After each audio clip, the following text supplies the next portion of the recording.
Look, on behalf of NSP, I'd like to extend a very warm welcome to you this afternoon to our Inspire series. Look, we've been delighted to bring our Inspire series to customers for the past 3 years. And today is just a continuation of that. It's our sort of virtual Inspire presentation since the lockdown.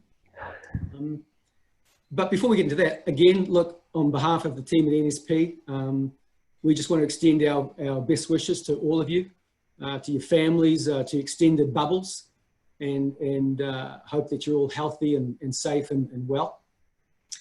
I think we all know that our lives have changed quite dramatically since the lockdown, particularly about the way we communicate and engage and collaborate with our teams and colleagues and customers. And so I think we're realizing how important conferencing has become to like a daily function of how we operate. And I don't really see that changing into the foreseeable future.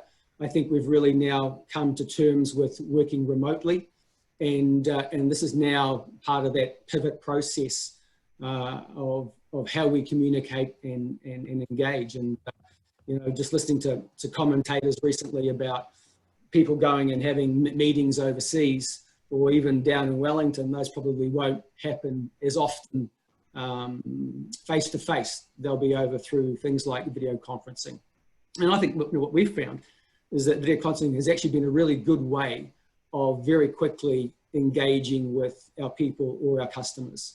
So we found it really, really useful. So, you know, obviously there's a number of different video conferencing tools out there. But today we're going to focus our presentation on Zoom, which offers a really high quality streaming video product. And today's session is really designed about sharing and introducing some of the array of functions that Zoom has. And we're going to concentrate also a little bit on some of the security aspects. So you would have maybe noticed over the last month or so, there's been some articles in the press around Zoom. There's some really good security things that Anthony will share with you today around how you can lock those sessions down to make sure that they're secure.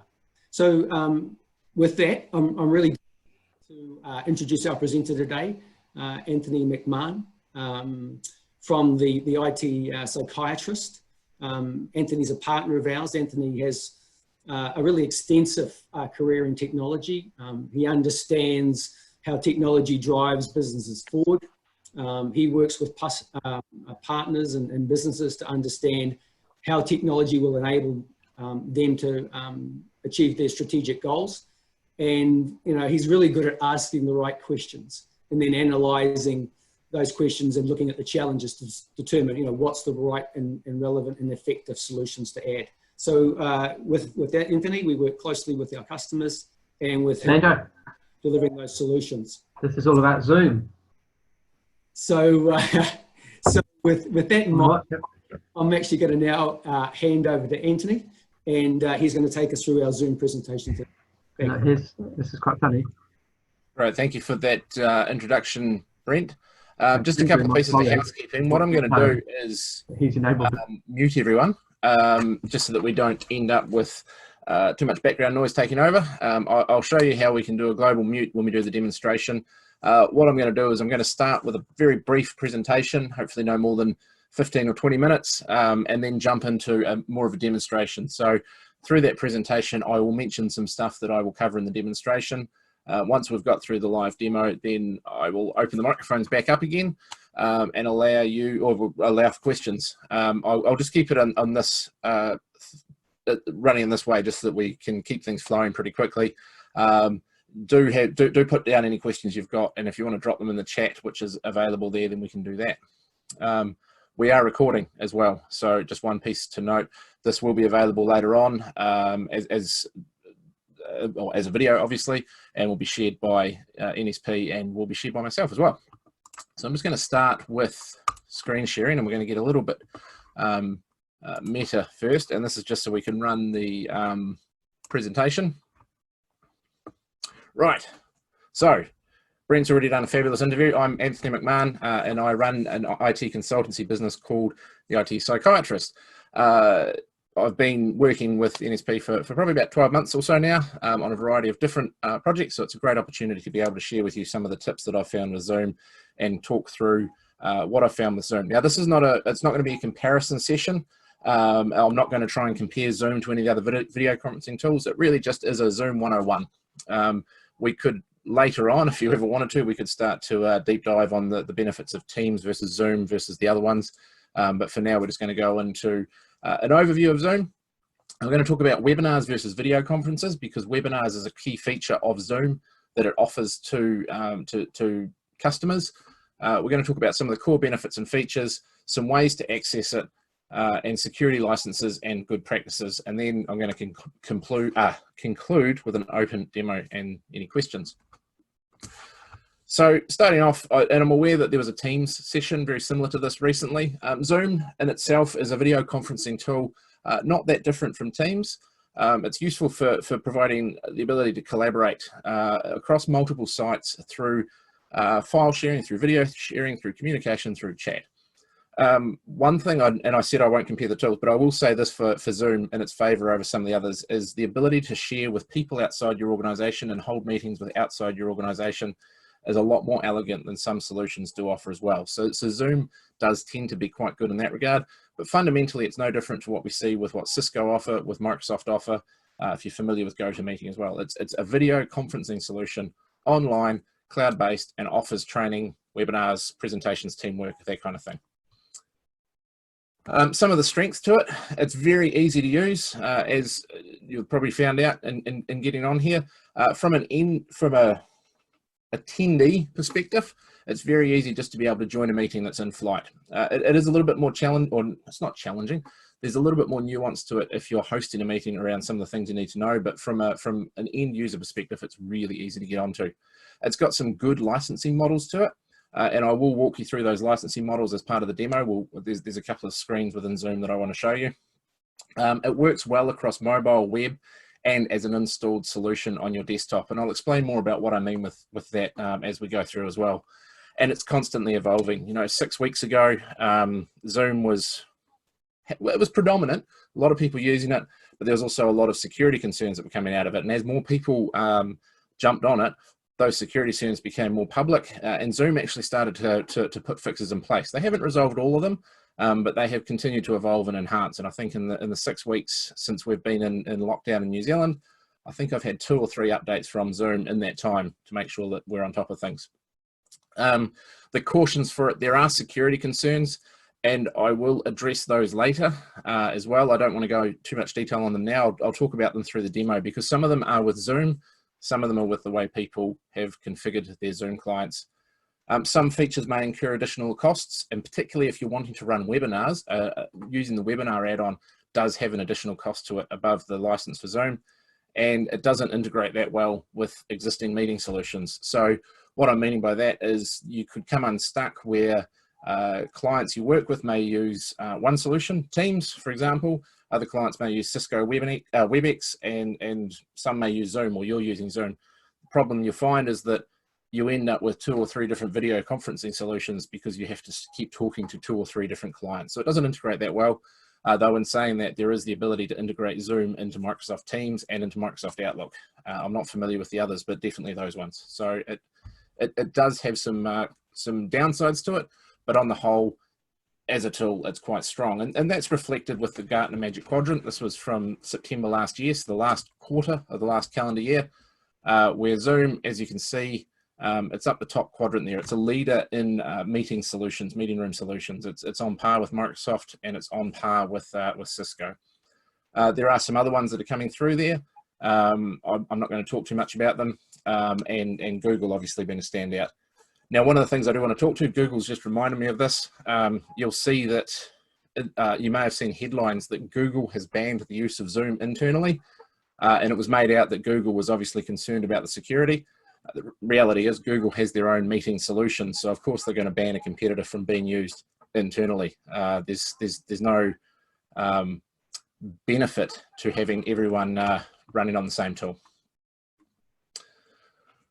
I talked a little bit about webinars and video conferences. So Zoom allows a webinar to run on it if you've got the right license.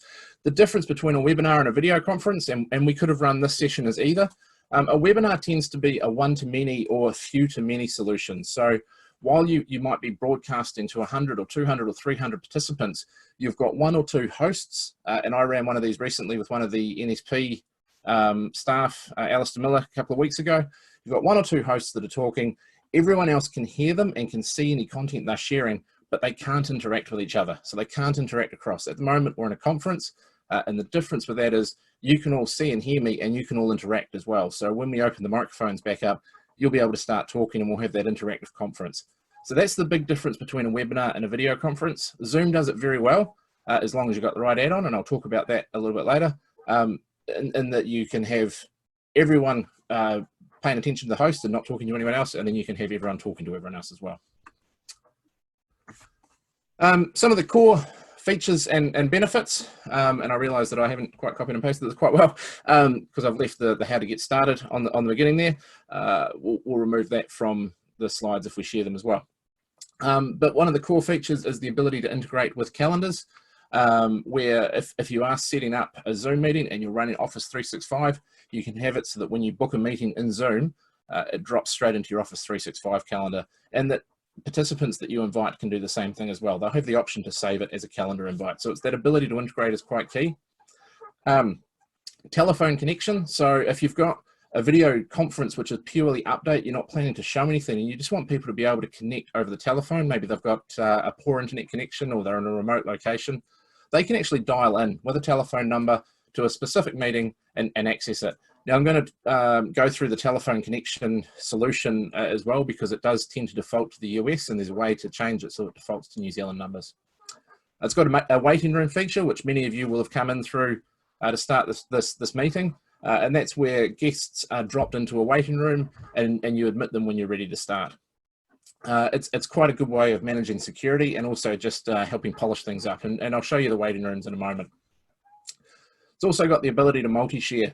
And what I'm meaning with multi-share is that we can have a whiteboarding session over Zoom. So there is, within the screen sharing solutions, there's the ability to turn on a whiteboard. And if you've got 5 or 6 people from the same team that need to collaborate and need to start sharing information, all of them can be sharing at the same time, or all of them can be sharing around each other as well. So it's not just, you don't just see what the host wants you to consume, they can actually set that up. Breakout rooms is another key one, and I'll demonstrate breakout rooms when we go through the demo. This is a way, if you've got a large conference meeting or a meeting with a lot of people where you want to break it down and have some group discussions, you can separate everyone out into small numbers and have a breakout room. Also got the last two features, the ability for a personal meeting room and virtual backgrounds, and I've kept those separate because they're slightly, one of them's a bit fun and quirky, and the other one is just a nice to have if you've got lots of different Zoom licenses in the organization. So personal meeting rooms, you have to have more than, or for every Zoom license you've got, you get a personal meeting room. And what that is if someone just wants to host a conference, they can set one up and straight away they've got their own meeting room with their own ID, which they can start sharing with everyone. Slightly different to if you're wanting to schedule them in as business meeting rooms. So everyone can still keep running their own meeting rooms at the same time. And virtual backgrounds, you may have seen this. I think Teams is doing it as well. That's where you can change the background to make it look a little bit different instead of just having the bedroom behind you or whatever you happen to be working in.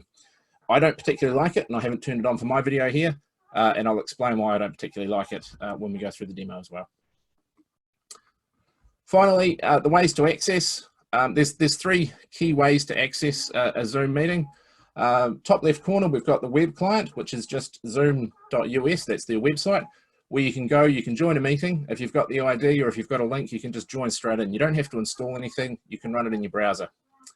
There's also a desktop client, which is a piece of software that you install and you're able to manage and maintain and run your own accounts. And then there's a mobile app, which if you're connecting off your phone or off your off a tablet or off a phone or tablet, you can install the mobile app and it gives you those same features as that desktop client. Now the mobile app, it's available for both Android and iOS, and it's pretty similar across the two, I believe. I'm not aware of any core differences. And then security licenses and good practice. Actually, I started to write on this and I could be here all day, but I'm just going to jump straight in with the demo. and show you some of this in real time rather than try and explain it. So we're going to switch to the demo now. And I will stop my video so that it doesn't get too laggy as we're sharing as well.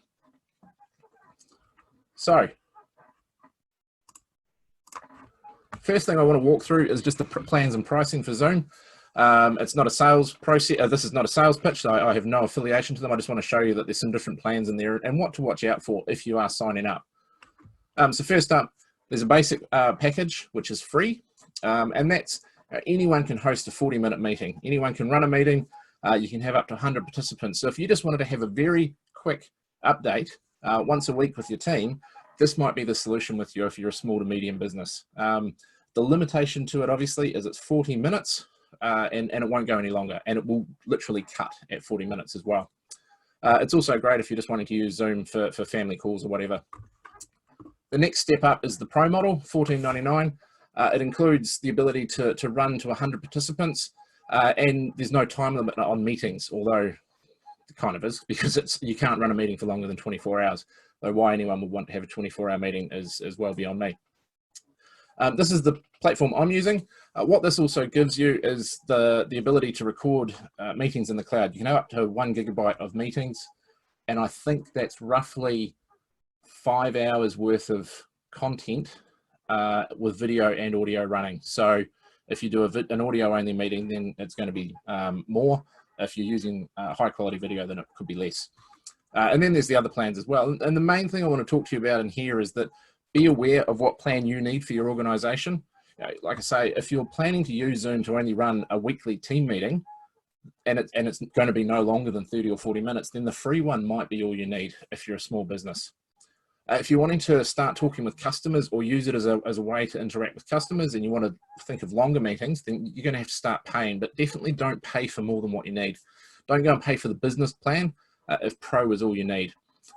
You will need to have multiple licenses if you're planning to give this to multiple staff as well. But you can tailor this so different staff have different tiers of licenses depending on what you want to do. One thing to note as well is while the Pro plan comes in with its own fixed price, and I talked about this as a weakness of Zoom, if you want to run webinars, and these are US prices, not Kiwi prices, if you want to run webinars, there's an additional cost to the webinar add-on. You can add on a range of other ones. The webinars starts at $40 a month. So if you're wanting to do webinars as a marketing tool, you are going to have to pay for it. It's not just as simple as having Zoom. You can still run that video conference, but it won't have that same niceness that a webinar has to it if you've been on one. So that's some simple stuff with the licensing plan. Like I say, not trying to sell it, just walking you through what the options are. Within the client as well, within the web client versus the desktop client, what you're able to do with the web client is maintain both your own individual account, and if you're an administrator, maintain organizational accounts. In the web client, you're actually able to maintain your own, the desktop client, which is this one here, you're able to maintain your own account as well. I'm going to walk through the web client first and then switch to the desktop client and talk through some of the stuff in there. So I've got to this screen simply by going to Zoom and signing in. There's a couple of things I'm able to do here. If I start with hosting a meeting, I can actually book, I want to schedule a meeting, not host. I can use this tool to start booking some of the meetings. So to schedule a meeting, and as you can see down the side here, I've also got webinars turned on as an option as well. So you can schedule a meeting straight from here, put some details on it to show what it's for,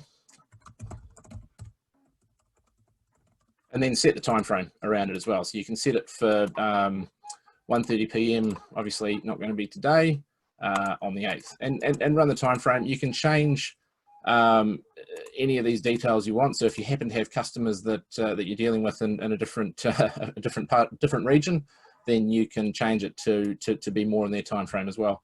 You can set it to a recurring meeting, and what a recurring meeting is if you're going to have a team meeting every week, Monday morning, 10 o'clock, you don't have to set up a new Zoom meeting every time you do that. You can set it up as a recurring meeting with the right recurrence around it as well, and putting those features on. Registration.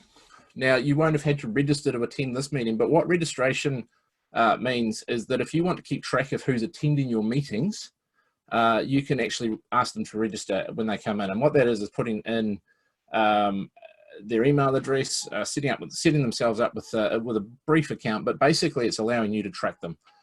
These are great for sales solutions, because if you're wanting to keep track of people that do attend a webinar or a video conference, registration is how you capture their email address. You can have a meeting password on or off. Now, it's definitely encouraged to have a meeting password on for any public meetings, because it stops people from what they've termed Zoom bombing, or it makes it harder for people to Zoom bomb. And you can have the password set to text, not very good at typing and talking, or a mixture of numbers and text as well.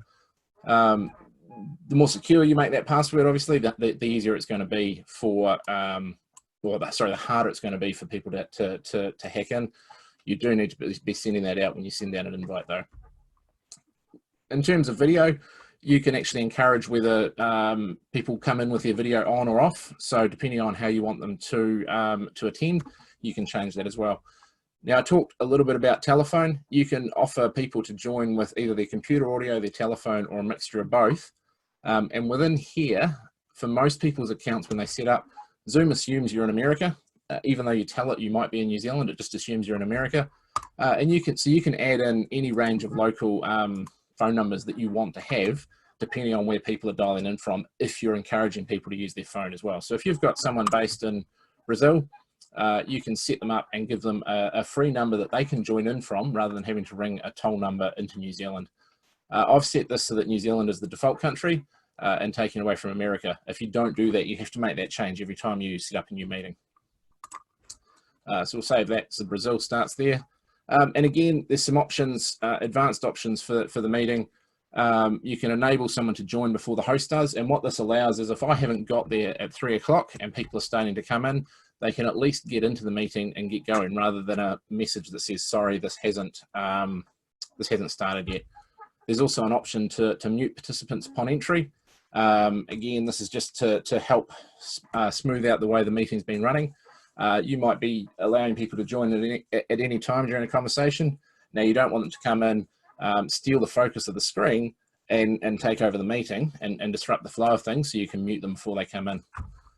Enable waiting room. So this is what most of you would have come in through. You can switch that on or off, and that's just allowing you to control who's attending, so you can actually check that you know the people that are coming in. Allowing authenticated users to join. This is within Zoom itself. If they haven't got a Zoom account, if they haven't set them up as a Zoom user, and you tick that box, they can't join a meeting until they've set themselves up as one. I never turn that on, because I don't want to force people to use a tool that they may not want to. I'm just encouraging them to join. So I just want them to join as they are without having to sign up. Breakout rooms. I won't talk too much on this one, because I'm going to demonstrate breakout rooms shortly as well. Sorry to interrupt, Anthony. Would you be able to let Rahul in from the waiting room? I certainly can. There we go. Okay. Okay, and the last one is record the meeting automatically. Now, when you record a meeting in Zoom, you get two options. You can store on the local computer, which is the computer that you're filming on or presenting on, or you can store in the cloud. And in the cloud is Zoom's own cloud-based storage solution. Now, if you recall over here, I talked about how much data you get when you're recording, the 1 gigabyte of data. So that's used towards this if you're going from the cloud. Right now we're using in the cloud, because what I find is if I try and record on my laptop, on my local computer, it consumes a lot of resources and can slow things down during the presentation. So I use the cloud because it's more elegant during it and is not taking over too much. If you were just wanting to do a demonstration, then it's up to you. It also is determined by your security settings, any regulatory rules you have to adhere to, and what information you might be sharing in a meeting. You know, if you're a doctor doing telehealth over Zoom and you're recording the conversations with the patients, you might have to actually do it on local computer rather than in the cloud, just because of the security considerations around it, but tends to be personal preference on this one. And if we save this meeting, we then get the options here where we can add it to three main calendars, Google, Outlook, and Yahoo. I'm quite surprised to see Yahoo there every time it does, because I don't know how many people actually use it anymore. And you get the details to send out. So this link here is the link that you'll be sending out to get people to register before joining that meeting. You can go in at any time and edit the meeting, and you can go in at any time and start the meeting as well. There's some solutions at the bottom here, or some options at the bottom here for what you put into an email, how often you send an email out to people, what's contained within it, and what branding you want in there. And what I'd suggest is, if you do want to get into the detail of personalizing these email settings, probably best to have a chat with a marketing expert on this one. I don't use them because I don't really, I'm not comfortable with getting things set for my own marketing. So for this one, I'd say just have a chat with the marketing team about what you should include in there. What it's basically just doing is that auto send out of whether you tell people, you know, the meeting is going to go ahead. Don't forget to join us in an hour, that kind of thing, or whatever. You can see how many attendees are there, and you're also able to, on the larger meetings, and I'll show you one that I did earlier, you can actually pull the registrants back out and see details on them as well. So that's the meetings component. Webinars, to be honest, to schedule a webinar, it's not that different. It's the same service here.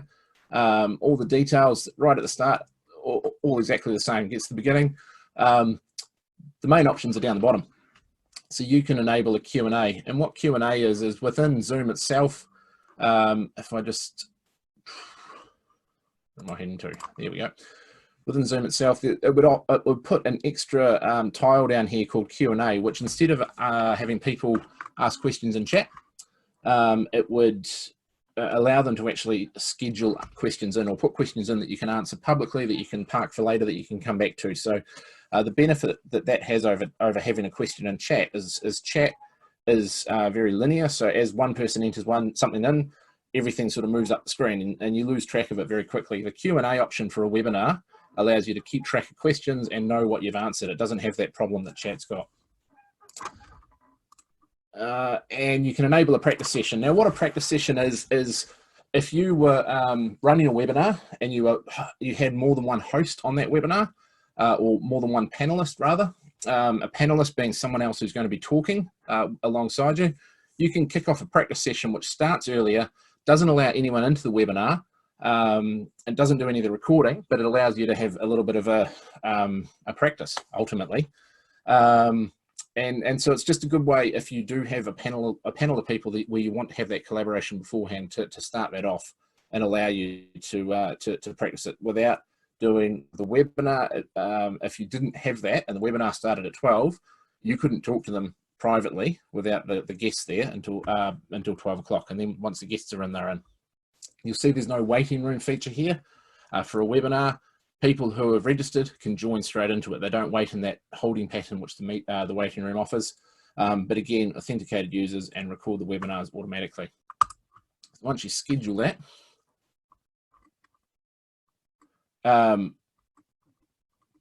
it gives you the details where you can now, as you can see, it's 100 attendees. It gives you the details you can send out to the participants to say, hey, join our webinar now. You can copy that link into an email. You can post it anywhere you want to. So it allows you to manage it that way. And the last one, which I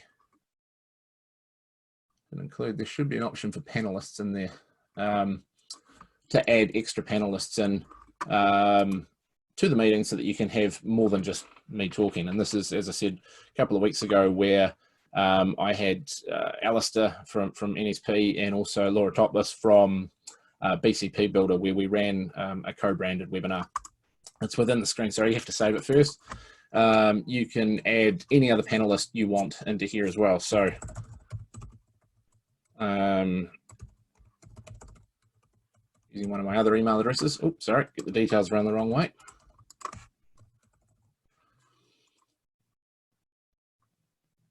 And what would happen there is I would automatically, in that email address, I will get an email that says, hey, you've been invited to be a panelist on a webinar. And then I register through that. and I just get a slightly different experience to an attendee. So as a panelist, when I join in, I've got the ability to start talking and people can hear and see me, versus an attendee where people can't hear and see me. They can only see the questions I'm asking. So that's webinars. Again, not much different to meetings.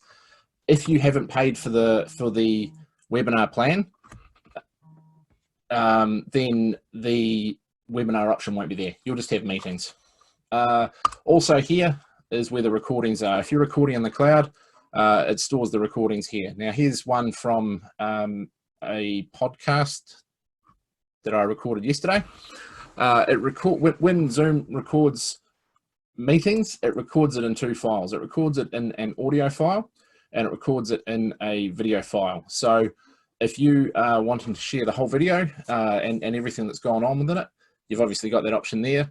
And then there's audio only, which is if you just want to share the audio content, or if you're wanting to use this as a commentary to something else that it's going to be overlaid to, you can download the audio content and it's separate. You can do two separate things with it.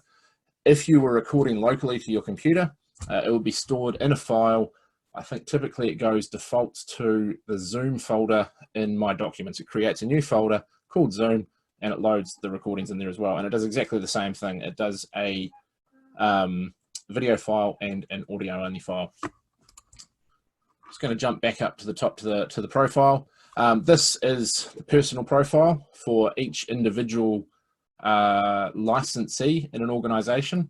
And this is just showing, some basic details that they can edit or that they can't edit. So in this case, I can change my sign-in details. I can change my profile picture. I use my logo for this, but I could use a picture of me if I wanted to. And some of the other the details that I can change. I might happen to be based in Sydney, so I want to change the time zone from the rest of my organisation, and also what format it's in. At this point, you can actually sign in and connect to your calendar if you wanted to. So you could sign in with Office 365 credentials or Google credentials. And what that means is when you book, or what that enables you to do is when you book a meeting in Zoom, it automatically loads it into your calendar in Office 365 as well. I haven't got it connected at the moment. I'm not going to demonstrate it. I've just been doing some changes to my own Office 365 tenant and domains, and it's not letting me sign in at the moment. So I've just got to work through that, and otherwise I'll demonstrate it, but we're not going to worry about that for today. The other key thing to be mindful of in the web client is if you're an admin user, this is where you can actually control organizational settings and other users in your organization, other licenses in your organization. You can control what they can and can't do. Now, this is one of those key points that I talked about earlier with security. In terms of Zoom, what it's very important to have is if you've got more than one person in an organization with a license, so if you've bought 5 licenses for 5 staff, to define some roles around them. So either agree that everyone's going to be an admin and can make as many as they want, or lock that right down. The more people that you've got licensed to your Zoom, the more important it is that you have defined admin roles and defined roles around people. Because what that means is if I allowed everyone in the organization to be an admin, then everyone in the organization can make changes to the Zoom client, whether I want them to or not. And you start getting into a very messy situation where things can be changed and you're not aware of it. People can go in and delete recordings without you knowing about it.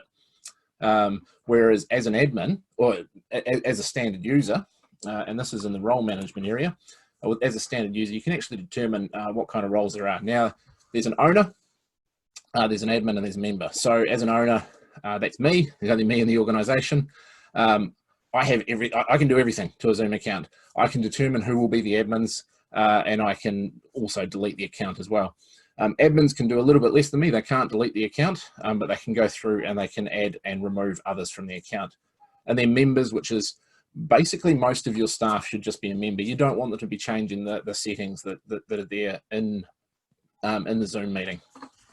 I won't spend too much more time on this one, just to stress that this is one of the reasons that some of the security settings have been a problem in Zoom, is that many organizations have downloaded and started using it, but they haven't thought about the roles they want to have in place. They haven't thought about the policies and the changes they need to make as well. We can also, and I won't go right down into these, we can go through role management. and we can change, account management, so we can change the profile, we can change the billing details, and we can change certain settings as well. It's account settings. This is one I prepared earlier. So within account settings, you can define at a global level what people can and can't change. And you can allow them to not be able to change that as well. So if you want all of your meetings that you run across the organization to start without the participants video on, you can set that in this level. Get the warnings, obviously. This is where, again, it's important to have an admin who's familiar with these roles. What you can also do is, at the moment, while I've set that as a global, anytime someone comes in and starts up a meeting, they could change that. You can lock it so that they can't change it, so that the only person who can change that is someone with admin privileges coming back into the settings and doing it. Again, can't stress enough how important it is to have an admin in the organization that's familiar with the settings and has set these correctly as well. I'm just going to do a quick search through here for a couple of other things. This is where you can change breakout rooms, so you can enable them or not. And another feature that Zoom offers is if you're running a large webinar or a large conference and you want to offer a little bit of support, technical support to people in there, maybe they're unfamiliar with Zoom, or there's certain elements where, a classroom kind of scenario where you want one-on-one support, you can actually offer remote support where you can, instead of having breakout rooms, you can actually take one person away and help them with problems they need as well to resolve. So this is where you can either have this turned on or turned off. Breakout rooms are an option. You don't have to have them turned on if you don't want to have them there. I think it's in this one as well. Yes. So here's another one that comes up, or that came up early on with Zoom, with the talk of Zoom bombing. An admin or a host of a Zoom meeting has the ability to remove a participant if they've been abusive. They can kick them out. Now, if this setting is not defined correctly, once someone's been kicked out of a meeting, you don't want them to join back in. If you've ejected them for a reason.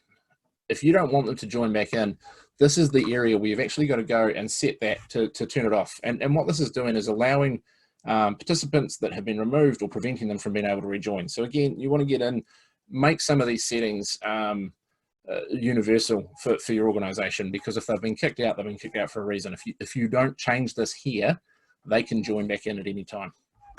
Turn that off because I had it turned on for another demonstration purpose.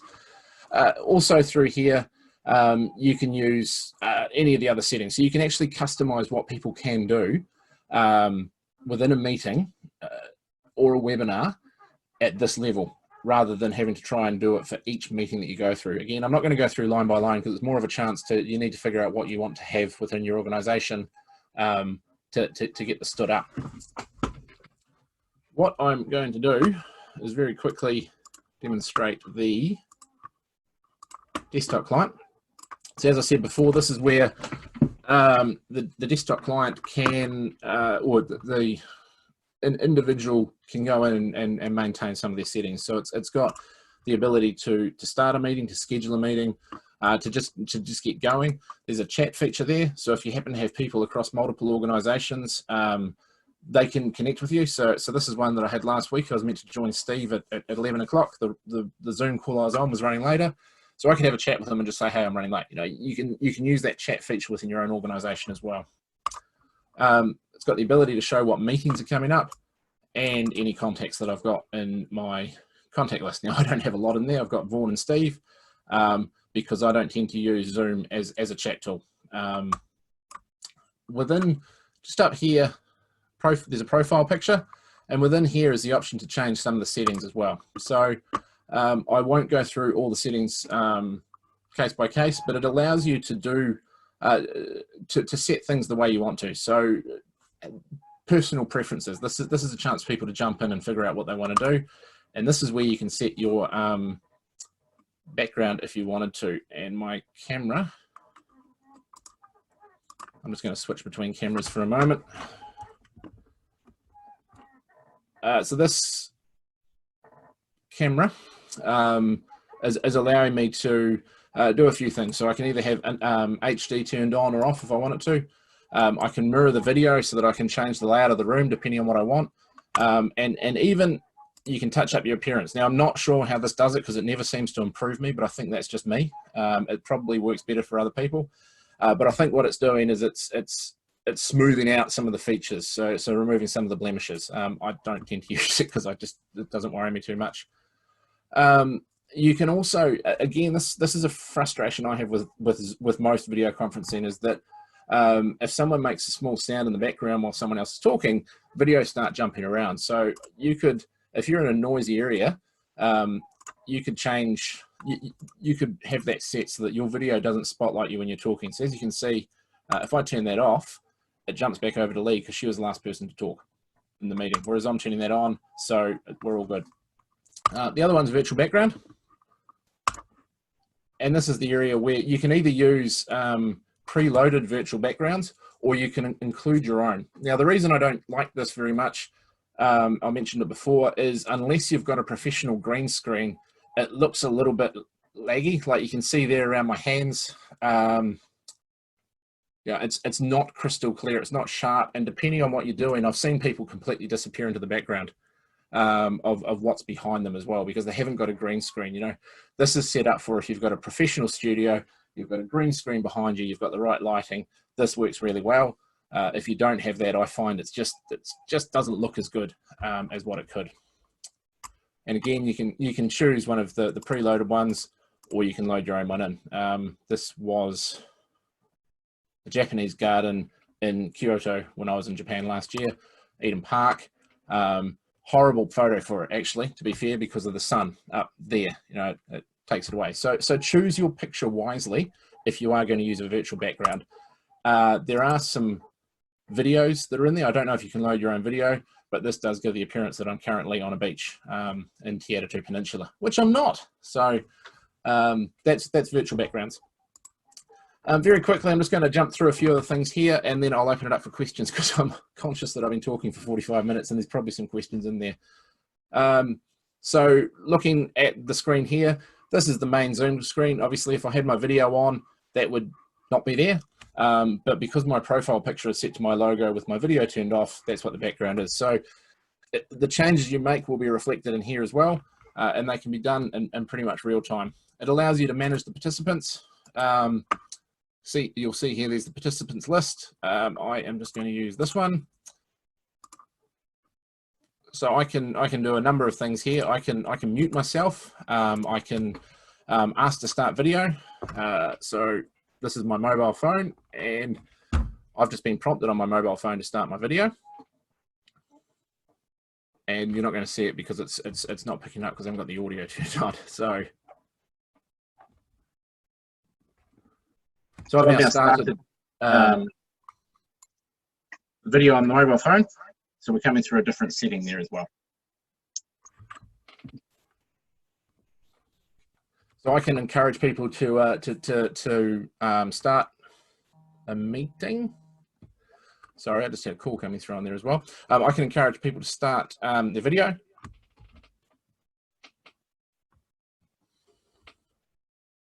Sorry, everything's now mucking up, and we'll turn that off.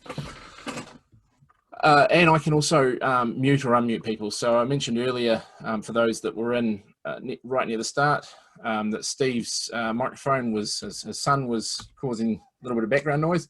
So I was able to mute Steve. And you can do that en masse as well. So you can mute everyone and unmute them all at once.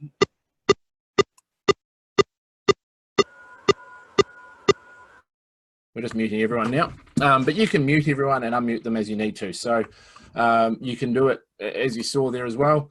Do you want people to be able to unmute themselves, yes or no? So you could actually force it into a webinar-like scenario by saying everyone's on mute, they can't unmute themselves, I can take them off.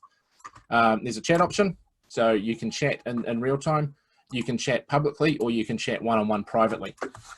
Now be very careful with the private chat, because whatever you say in here is available as part of the meeting transcript. Yes, Kevin, I've just seen your question. I'll cover that as well. As part of the meeting transcript, anything that's said privately actually comes up later on. So if someone was to record this and send the transcript out, any private questions come through as well. So again, another security feature, if you like, to Zoom, where people have been caught out saying, gossiping, running others down on that, and it hasn't really gone well for them. Yes, I will demo Whiteboard as well, Lee. I won't do a demo of the breakout room because it will take the feature away too quickly. But what a breakout room is, like I said before, you might have like the conference style where you've got tables of 5 or 6 people. Breakout room allows you to break a conference into virtual tables where you can send people away, you call them back into the main room, they can leave that room themselves and come back in at any time, but the host has full control over it. And there's 2 options you can have with a breakout room. You can either assign people in here, so if I was to put those 4 people in there and kick one off, or you can move people into it automatically. So it will just, you basically say, I want to have rooms of 5 people, and it will just start to break them out. So either works best. Now, in terms of Whiteboard, and then I'll jump on to inviting people to a scheduled meeting. In terms of sharing,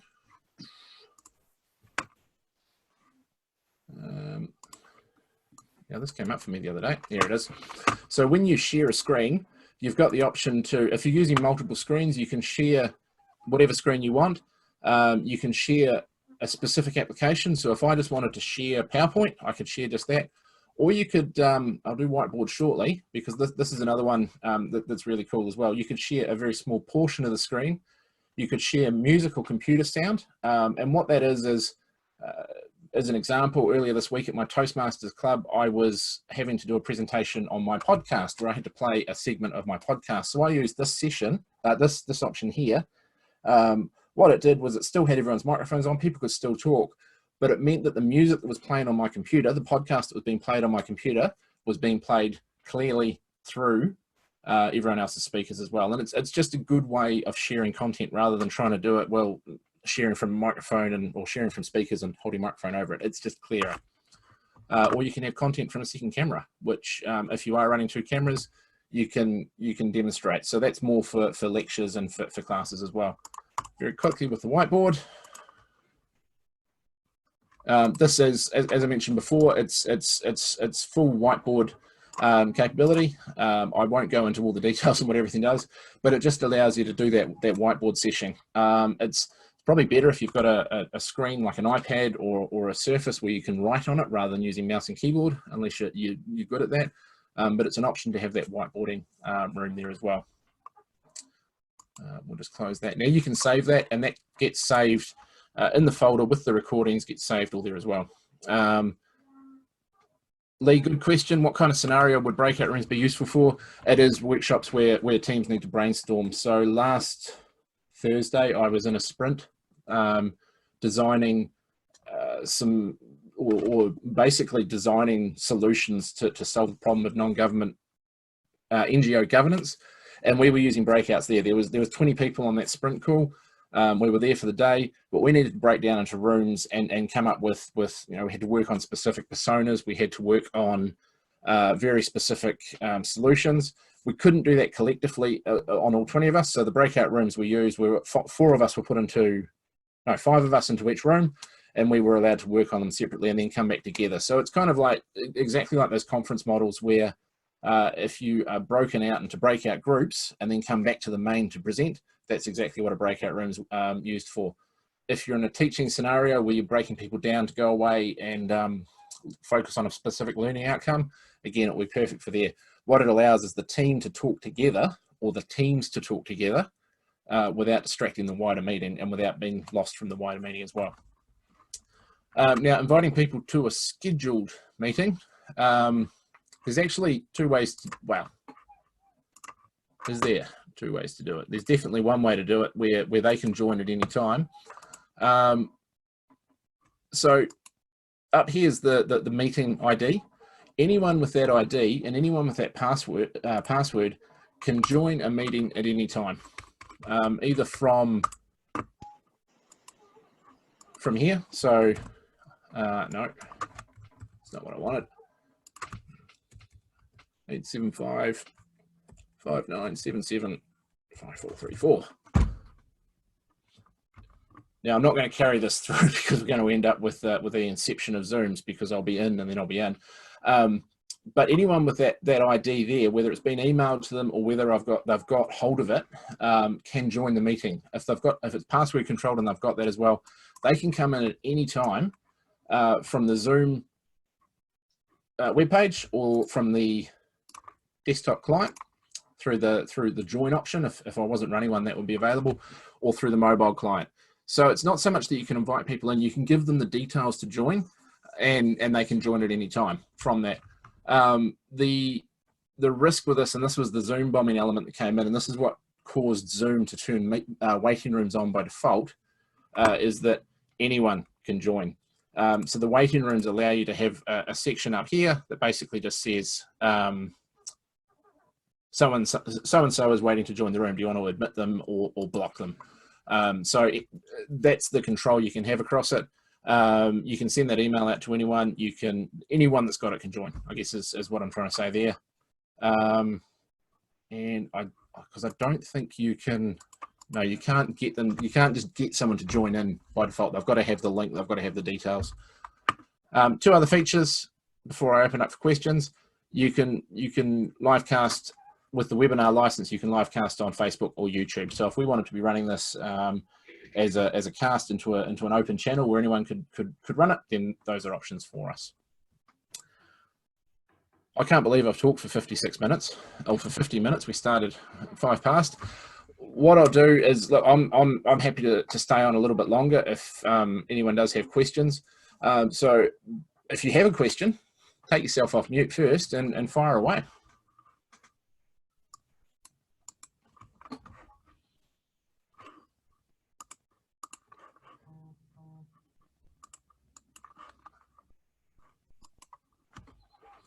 Stop sharing.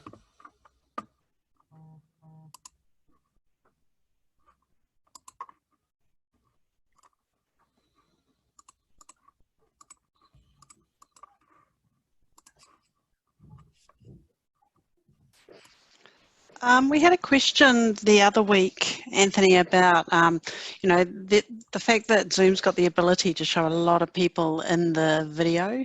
Yep. So we can see, you know, all people that are in this meeting. Is there a limit on that?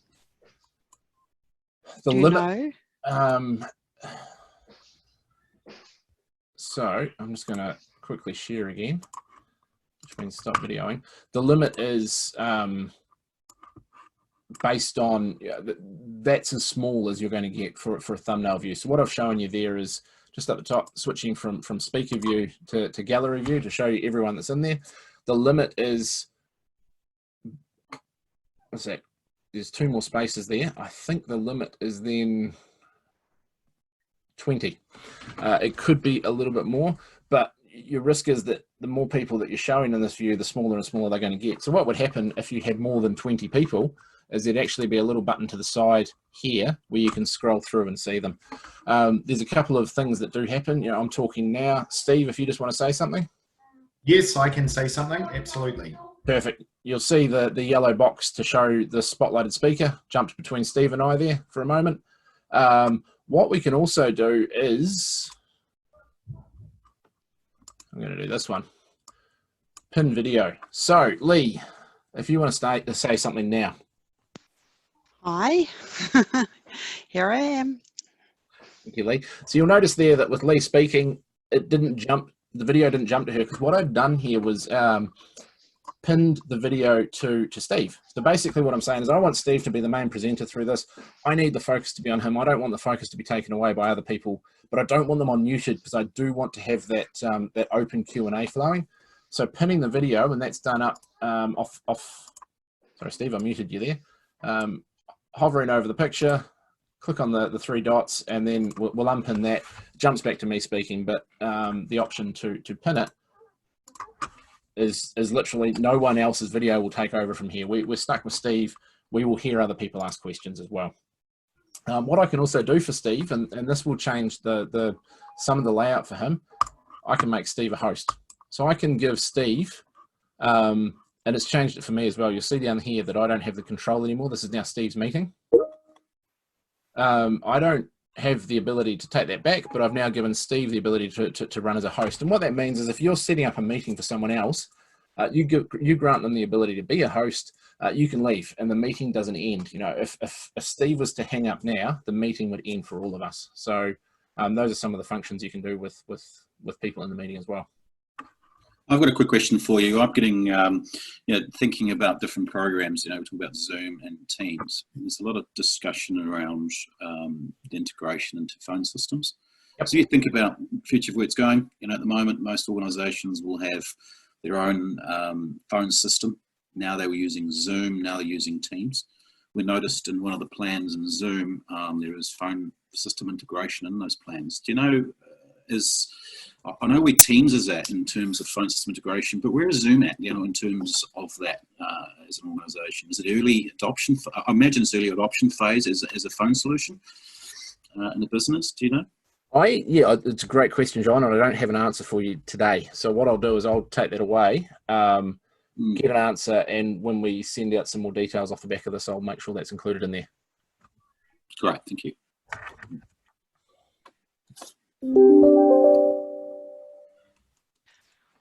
I just have one more question, and sorry if there's banging in the background, but it's around meeting etiquette. So that was really interesting that you could pin one particular person's video.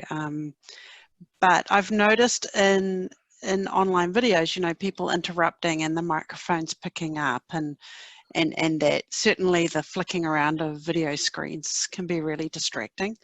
But generally, have you got any tips about meeting etiquette that can just lift our game a little bit when we're in that situation? Yeah, look, great question, Lee. And I was actually reading an article the other day. Someone, I can't remember what publication it was through, but someone had quite publicly professed that they hated the mute option. They felt that muting yourself was rude, whereas I actually view the opposite. What they felt was that if you went on mute, you weren't interested in what the other person had to say and you were signaling that. I feel it's completely opposite. I feel that if I'm not talking in a meeting, good etiquette is to actually go on mute for exactly that reason. I'm working from home. I've got a dog that will bark at anything that comes up the driveway, and I've got a 5-year-old and we've got a 6-month-old. So there's a lot of background noise that could be going on at the moment. That mute function is a good piece of etiquette to say, actually, I want to have your full attention, or I want to give you my full attention, and I don't want to take that away. So one piece is that. I think just like any meeting in the real world as well, you want to start with some housekeeping tips. And the housekeeping tips is basically to say, look, this is how we're going to run the meeting. Right at the start there, I said, look, everyone will be on mute and everyone we're being recorded. Basic housekeeping, just to let you know why I was doing that. I think the ground rules you set at the start of the meeting are very important to how the meeting runs from there on, and setting those expectations. Having video on and reminding people, and I've been very bad at it while I've had my video on, reminding people to look at the camera. No, that camera. It's that camera. I've got 2 cameras. Look at the camera, because that's the way to maintain eye contact. If people are off looking up over there, what are they actually looking at? So set your room up in a way that, or set your setup in a way that it works best for you. With the external camera that I've got that's not behaving itself at the moment, that's slightly higher and it's below my main screen, which is above my laptop, so that I can look at people and maintain eye contact at the same time. So it really, for me, set the ground rules and follow them as well. Don't say everyone's going to be on mute and then don't put them on mute. And if you're giving someone else control, put yourself back on mute as well.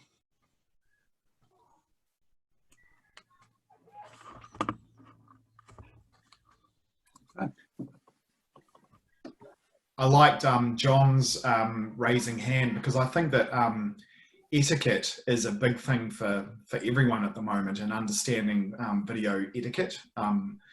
We were in a meeting earlier, and just a couple of comments. It went really well, but there are times where you're talking, and when you're in a room with someone, you're talking, and another person starts talking. It's quite easy to stop talking, but for whatever reason on video there is a very slight delay, and you don't quite get that they've started talking for a second, and there's constant overlapping. So I like the way John used the raised his hand. I haven't actually seen that before. So, you know, when you've got a question and you want to ask a question, make it clear that you have a question to ask rather than just starting to talk. Yeah, I think etiquette is probably quite something that everyone would be really interested in talking about further, maybe. Definitely, and I think that there's probably a whole different webinar that could go on about etiquette in a video conference. As now that I'm remembering which camera to look at, I can maintain that eye contact. But yeah, there's a whole different topic about etiquette, but a lot of it does apply to what you would do in a real world. And as you said, Steve, you know,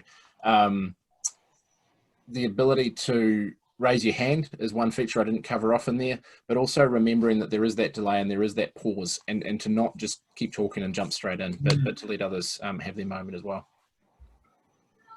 Now, I can't demonstrate the raising hand. Oh, no, I can.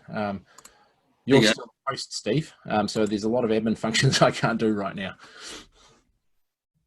Okay, we're done with questions. Yeah. So look, Anthony, thank you very, very much for taking us through the session today. I really appreciate your time and the effort you put into the presentation.